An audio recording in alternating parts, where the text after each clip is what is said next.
What is going on, everybody? Welcome back to Unhinged Live. As usual, I'm your host, Patrick Hennessy, joined today for the Yankees postgame by the man. Today, he goes by Chef Lonzo, but he's usually Jay Lonzo. How are we doing today, Jalen? I'm all right.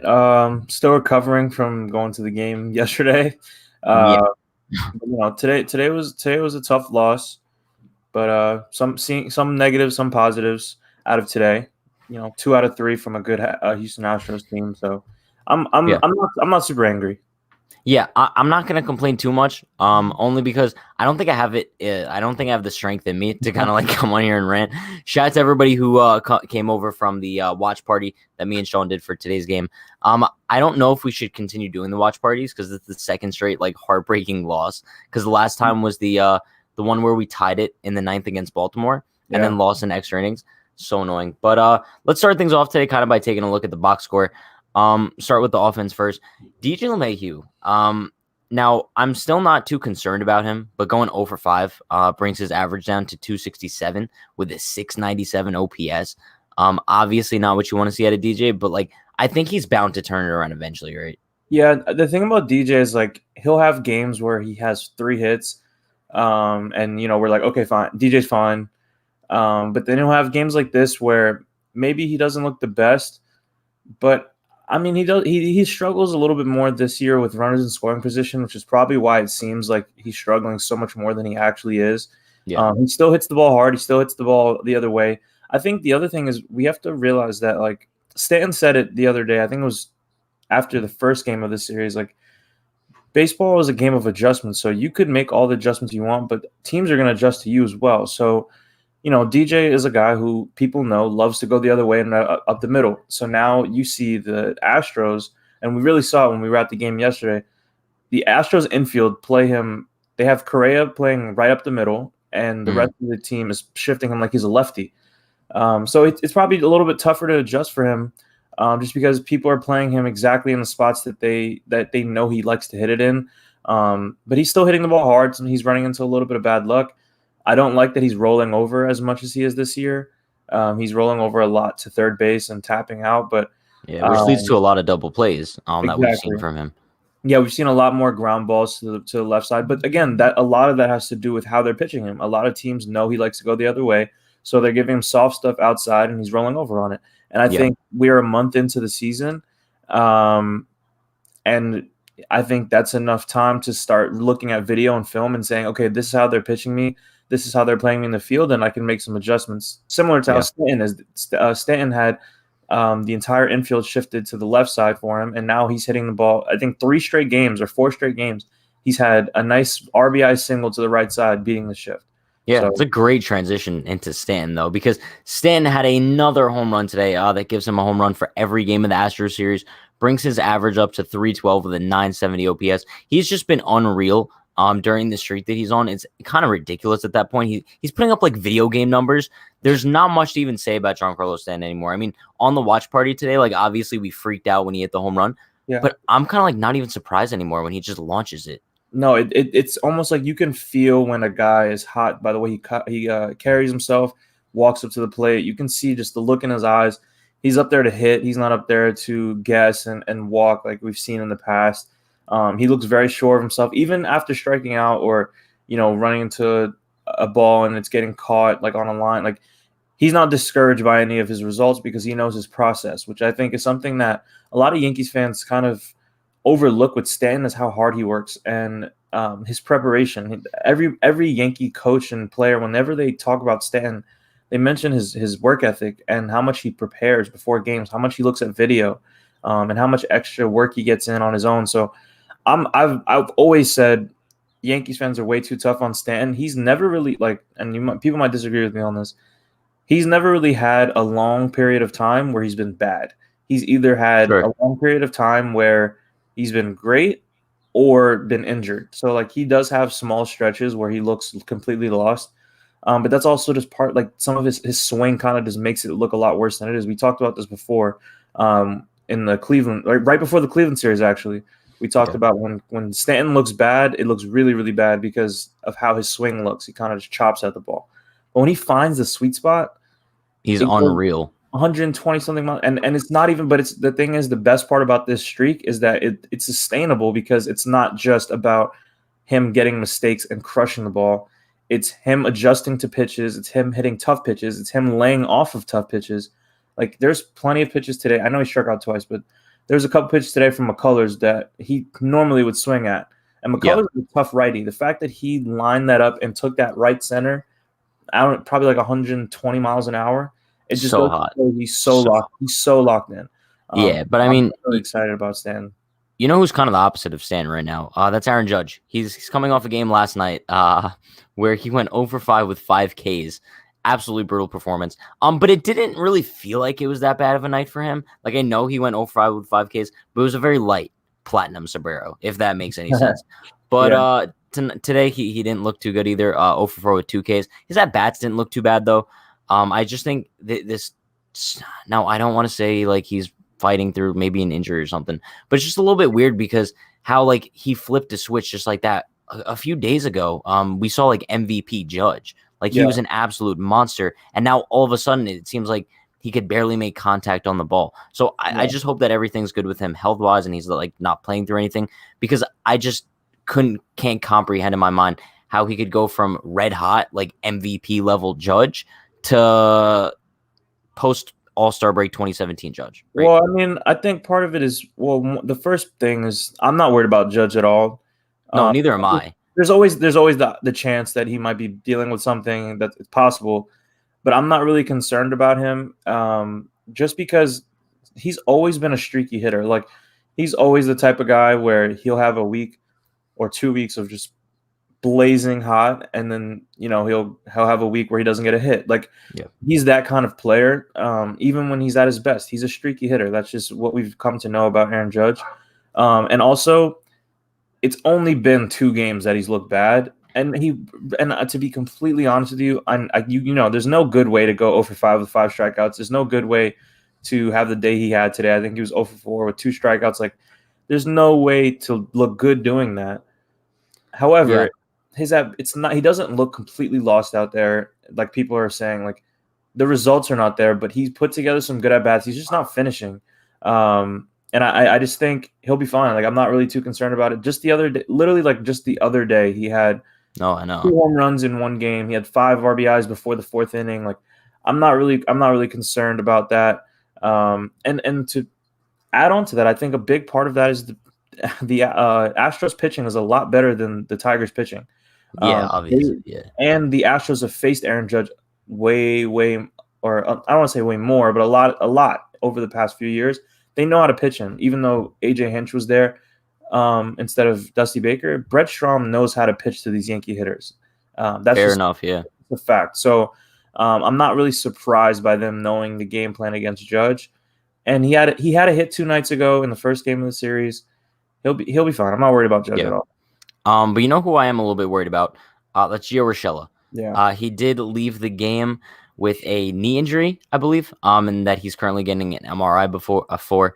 And honestly, Jalen, like, you can't afford to lose him and Odor at the same time, simply because we kind of saw the situation that the Yankees were put in tonight, this afternoon, having to bring in Wade to play third base, and then kind of only being left with Gary on the bench because – we'll get deeper into this later on, but you bring in Brett Gardner as a defensive replacement for Clint Frazier, which makes no sense. And with a 3-man bench, you can't really afford to do that. But personally, I think we can all agree with this, that Gio Urshela is like a key to this Yankees lineup, and we can't really afford to have him out right now. Defensively, offensively, he's like the perfect 4-hitter for us right now, and it would just really suck if he had to miss any sort of significant time. Yeah, I want to, again, be the positive guy that I always try to be. I'm hopeful that Gio's okay. I'm not going to say they took him out for precautionary reasons. I'm sure he was hurting. That slide did look a little tough, or that dive for the ball looked a little tough. I'm sure. I'm going to assume that's when he got injured. He got taken out of 1 batter after that. So, I just hope for positive news from the MRI. I don't think if he is a little nicked up, hopefully it's nothing too serious. I'm assuming he'll probably just miss like a couple of days and then hopefully be back in there maybe Sunday or sometime around then. Let's just probably. But yeah, I'm not really like tripping out over that. I'm just hoping for good news on that end. I do think that he's a huge part of this lineup just because we talked about it with Stanton. I think with Stanton being in the 2-hole, even with Judge struggling, he is going to get so many pitches to hit just because people don't want to pitch to Aaron Judge. So with Gio at 4, it helps a lot with Aaron Judge's protection just because Gio's not anybody you could just skip right over. And if you don't pitch to Aaron Judge, you have to pitch to Gio, who's now, I think his average is is he close to 300? I can't really see on the thing. 287. Yeah, so yeah, he's getting up there. He's creeping. His average is creeping up. He's getting on base a good amount. And obviously, his defense is indispensable. So, I just hope that he'll be fine. Hopefully, he's back soon and kind of maybe he aligns with Voit and they come back around the same time. Yeah. But you know what this might do, Pat?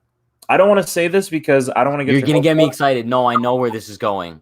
Here's what I'll say. I do think that Miguel Andujar is looking decent at AAA to begin their AAA season. But maybe, just maybe, this could open a window up for Talk to me, Jalen. To come up for a week or so to fill in, play third base, maybe let DJ play third, he plays second. The possibilities are endless. All I know is I better not see Tyler Wade starting baseball. He will. New York Yankees. No, he will. I can't do it, bro. I cannot look at Tyler Wade in the starting lineup and feel comfortable about a game. It's just very frustrating. No, it's so aggravating. I mean, that's also like why we kind of stress how important Gio is to this lineup. But also, I mean, shout out to Gleyber Torres.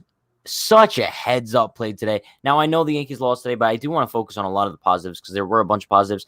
It was a brutal loss, but it wasn't like one of those brutal losses that we faced so early on in the season, right, where the whole team just looked like they were lifeless. They showed life today, especially Gleyber Torres' major heads-up play. I believe it was in the bottom of the 8th. It was in the 8th. Yeah, it was in the 8th. Yeah.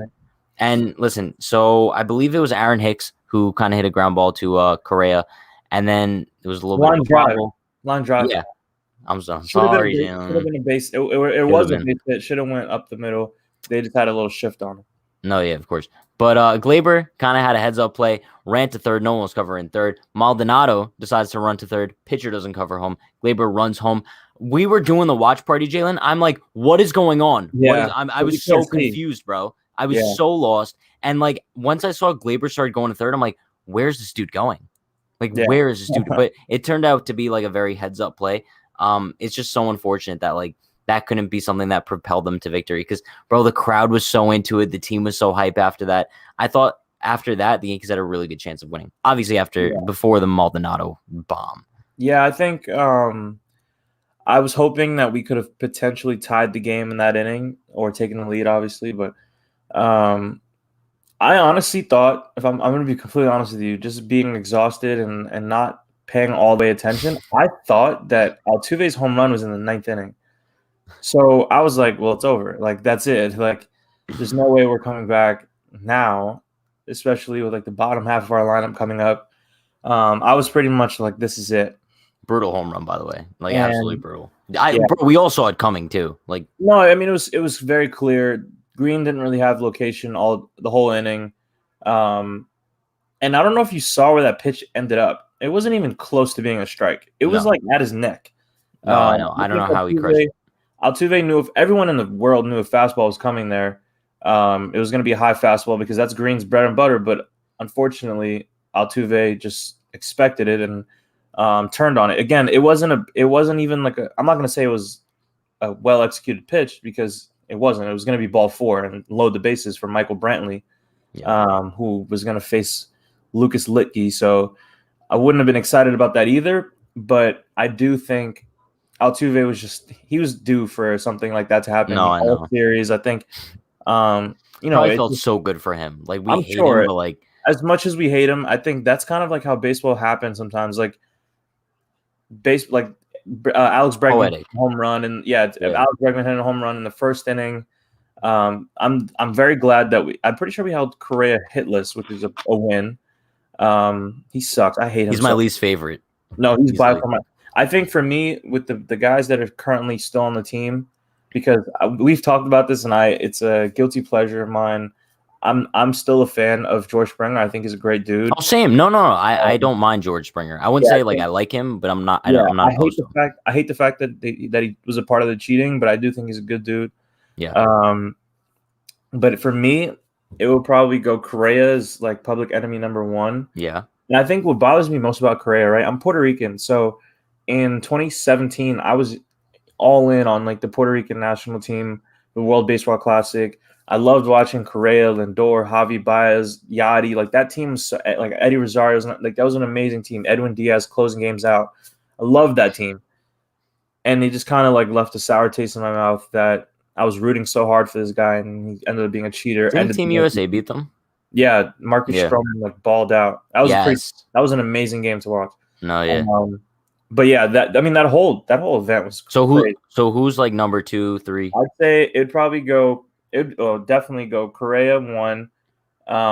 Then I'd go Altuve number 2, just because I've always hated Altuve. Okay, fair. Even when I went to ALCS 2017 Game 3, there was some I can't repeat the things that were said about Altuve in the left field bleachers, but it was not pleasant. They dug up a lot of stuff about this guy's history. 3. But I think the fact that he was playing like the underdog role was kind of frustrating. No, yeah. And then I'll go Bregman, because I think I've never really liked Bregman either, but I don't think he has handled this as much in like a cocky manner. I think he's just he's just cocky in general. Exactly. I think he's cocky. He's always been cocky, like even in college. So, but there's things about Bregman I do like. He was a Yankees fan growing up. He like before this whole cheating thing, he always talked about how amazing like Old Timers Day was. He wears number 2 because of Jeter. His first home run, I think, in Yankee Stadium, like he talked about his mom being there, how special it was. He has a cool YouTube channel. Like he's a cool dude. He's cocky, and he's a guy. If he's on your team, you like him. However, I think the sleeper that is probably 1A for me. I think you know where I'm going with this. Yuli Gurriel. I think he doesn't get hated enough, bro. I think Correa and Yuli are probably battling for 1 and 1A. I agree. Because he would be my number 2 probably. Also, Yuli Gurriel. That's why I didn't want to put him 2 or 3. Yeah. He's battling for 1A. But I think Yuli Gurriel also bothers me because he's so good. And he always kills us every time. And I think naturally I hate his brother because of it also. I know, because he kills us too. Yeah. So I also hate AJ Hinch a lot. Bro, we hate all of them. You know who else is a very sneaky guy to hate? Who wasn't even on that team, but he's a part of the. Don't say Brantley. No. Oh, Reggie Jackson. No, him too. But okay. Joe Espada. I don't know if you remember Joe Espada. I do. Base coach. He was our third base coach in 2017, the year that the whole thing went down. And then he's now I think he's the bench coach for the Astros. And all he does is defend the Astros. Oh, it's so long ago. People should forget about it. I wonder if people would be saying, if he would be saying the same thing if he was still the Yankees' third base coach. Definitely not. But let's pull up the box score once again really quick. Let's try to run through like the bottom of the order here. Ford obviously is trash as ever. 0 for 4 today, 2 Ks. .091 with a 483 OPS. Bro, I don't know how this dude keeps getting more opportunities. Just send him to Scranton and just never bring him back. He hasn't been good in 2 years. Why is Chris? I will say Ford got kind of screwed on a couple pitches, but he's not a good hitter. And I think I don't understand why Chris Gittins hasn't gotten an opportunity. I know this he just started in AAA, but he's like 25 years old. I know. Give him a chance. No, I know. But listen, Aaron Hicks had a solid day. Your boy Hicks. 3 for 3 with a walk and an RBI. Raised his batting average to 202. He's above 200 now. However, he did have a little bit of an injury in the, I believe it was bottom of the 8th on that Glaber play, actually. Yeah. And personally, Jalen, I don't know about you, but I think if Boone didn't make that bonehead decision to bring in Gardner as a defensive replacement earlier on in the game, Hicks easily would have came out that game. Yeah, I'm 100%. I think. And bro, it's brutal because if it was a very serious injury, which I'm assuming it's not, I'm hoping it's not. Bro, what were you gonna do in that situation if Hicks truly couldn't even walk?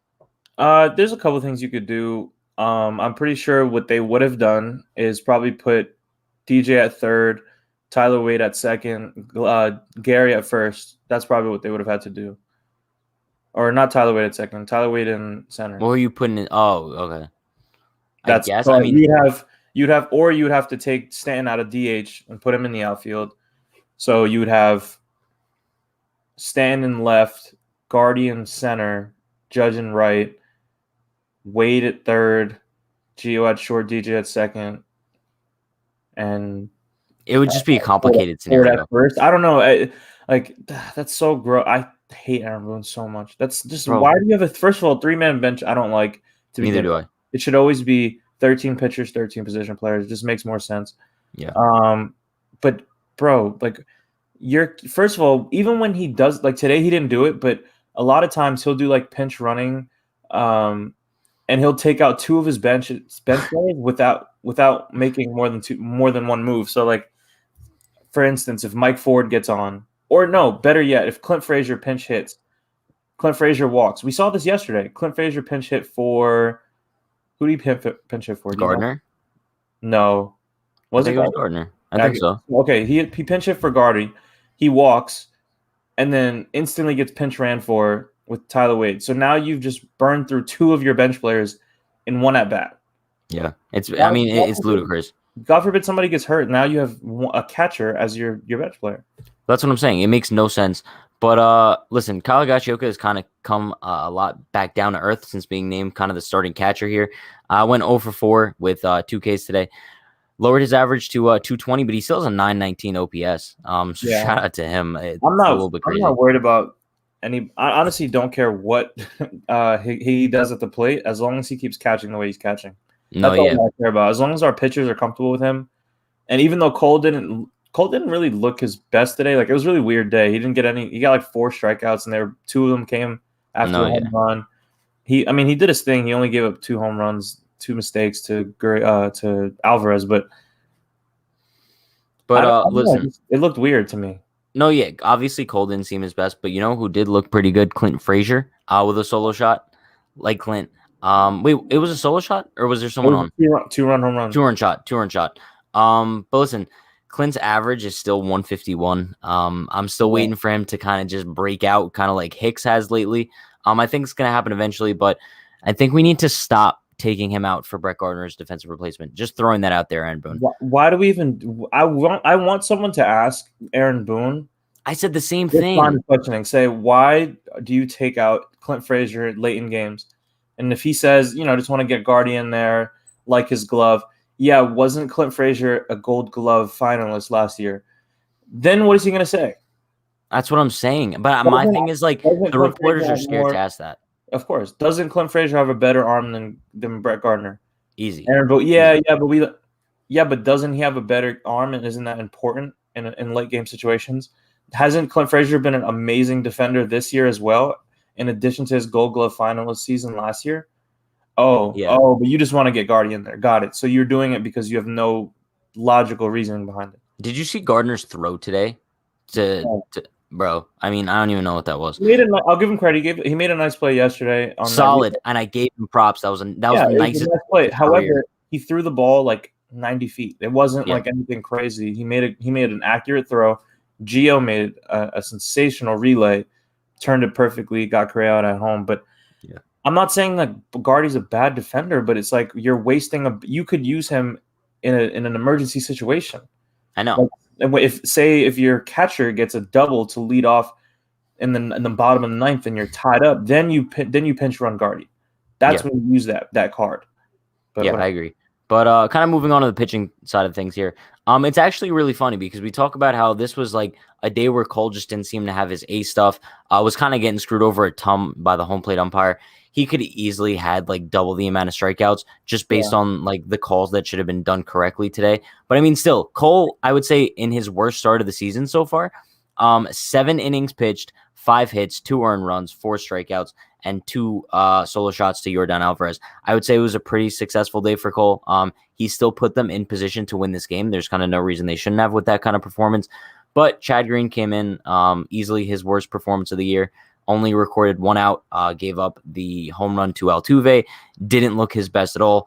But bright side of today as well, Lucas Lick. Wait, was it Chad that gave up the home run to Altuve? Yeah, because Wilson gave up to Maldonado. Yeah. But listen, Licky continues to look impressive since kind of having a rough start to the season. But I think he's kind of the number 2 lefty now right after Chapman. I think, especially after seeing Wilson's brutal performance today, raising his ERA to +7. I think Litke is kind of that number 2 lefty behind Chapman in the bullpen now. Oh yeah, he has to be. I mean, I'd like to start seeing Justin Wilson come in those mop-up situations that we've been putting Litke in. Yeah. And any situation we want Justin Wilson. And Justin Wilson sucks because he has better stuff than Litke, but he just like, I don't know. It doesn't even look like the pitches that get hit from him are not even like bad pitches. It's weird. I think maybe this is why we got Wandy from San Francisco. I like Wandy a lot, actually. He's growing on me a lot. I think he looks good. His stuff is disgusting. Like his stuff is really good. So no, yeah, he looks good. Maybe he's that number 2 lefty over Litke, probably, I'd say. But I think all roads are leading to Justin Wilson potentially not being on this team for too long. I don't think that that'll be the case, just because I believe he signed a multi-year deal, and I believe it's a major league deal. So was it multi-years? If I remember correctly, I think it was a 2-year deal. So I'm not sure. It was 2 years, $5 million. That's actually crazy. Yeah. So I'm not enthused too much. But Justin Wilson wasn't bad last year, so maybe he just needs to get himself his feet under him. I know he started spring late, so I'm giving him a little bit more leeway. I know he kind of rushed back, got injured. He's coming back off an injury, so maybe he needs a little more time. His stuff does look good. He's just making too many mistakes, and he's falling behind counts too much. So maybe Wandy is like the insurance behind that. And then when Britton comes back, now you have. It's going to be weird. Bro, like this is the thing about today. The reason why I'm not super pissed off, because the thing that has been carrying us the whole season is what lost us the game today. So, it happens. I'm going to give them a break because they've carried us the entire season. Chad Green's going to be an important part of our bullpen all year. Zach Britton's going to come back. Like, I know Para said in the chat, like, he wished that we could have had Chapman for a 6-out save, but did he say that? Yeah, but it's too early for stuff like that. Like, I'm not going to Chapman for a 6-out save. First of all, we won the first 2 games of the series, so we already won this series. And Chad Green's been great all year, so I'm not really tripping out about this this outing from the bullpen. They'll be fine. Reinforcements are coming soon. But yeah, this is just one of the there's gonna be games where the bullpen doesn't pitch like they're all stars like they have been all year. So yeah, and I think I know while this game did leave a bad taste in everybody's mouth regarding the series, especially with Altuve's home run, especially with Maldonado's home run, I think we can all walk away from this series very happy. I think we all said going into it, as long as we take 2 out of 3 and take the series, that's all that matters. Obviously, we kind of thought that this was going to be the sure thing game with Cole on the mound, and we didn't think we were going to – well, we thought we were going to win the first 2, but we thought this was kind of the most sure thing out of the 3. But I still think that the Yankees are in a great position moving forward, especially going up against the Nationals this weekend. So I'm not concerned about this team whatsoever. No one in the chat should be concerned about this team. They're still awesome. I think they're still firing on all cylinders for the most part. And we got some McCullers, which is a pretty underrated part of today's game. I think everyone was kind of expecting this pitcher's duel, which it was. It was sort of a pitcher's duel in a little bit, but obviously not to the extent that we saw the other day with Kluber and I believe it was, I forget the guy's name on the Tigers. But yeah, this was not as much of a pitcher's duel as that. But the fact that we got 3 runs off McCullers, Urena, that's who it was. Yeah, he was good. But the fact that we got some McCullers, we got 2 home runs off of him. Oppo, which is how you have to hit McCullers. That was definitely huge. So Garrett Cole, I know that we need to start winning his games, but the fact that all of our other pitchers are pitching well too, there's a lot of things to be encouraged about moving forward. Especially Stanton. But that is going to be wrapping things up for today's post game. Listen, I really do appreciate everyone for stopping by for all the content today. We went live for a pregame, we did an entire watch party, and we went live for a post game.